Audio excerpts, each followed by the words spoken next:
रुक जा चील के बच्चे, मैं तुझे नहीं छोड़ूंगा।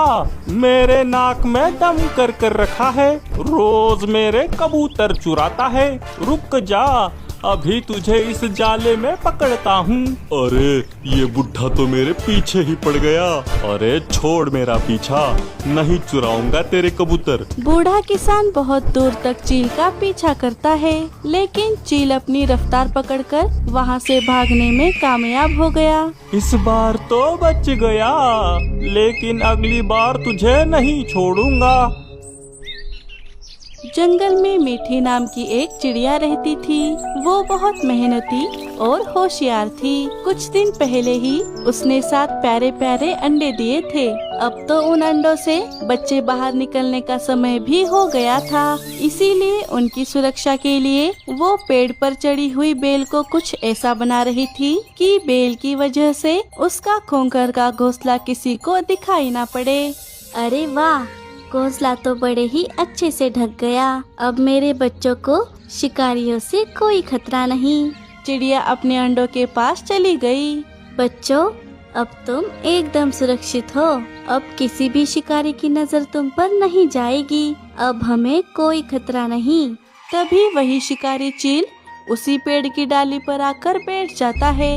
छे, एक कबूतर हाथ आया था, वो भी उस बुढ़े ने चुराने नहीं दिया। बड़ी भूख लग रही है, क्या करूं?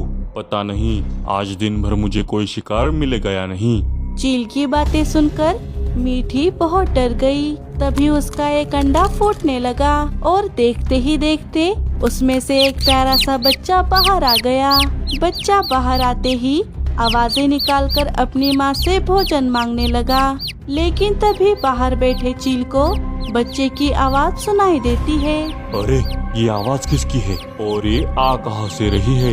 यहाँ आसपास तो कुछ नहीं दिख रहा। मीठी अपने बच्चे को सहलाकर चुप करा देती है, लेकिन चील को किसी के आसपास होने की भनक तो लग ही गई थी। अरे मुझे कुछ दिखाई क्यों नहीं दे रहा? मुझे पता है आवाज तो यही कहीं से आ रही थी। चील पूरे पेड़ का चक्कर लगाकर देखता है, लेकिन उसके हाथ कुछ नहीं लगा। उसे चिड़िया की खोंखर कहीं पर भी नहीं दिखी। लगता है आज मेरे नसीब में कोई शिकार है ही नहीं। शिकारी हार मानकर वहाँ से चला गया। मीठी खोंखर के अंदर से ही चील को जाते हुए देख लेती है। अरे बाप रे, आज तो मेरी जान ही निकल गई थी।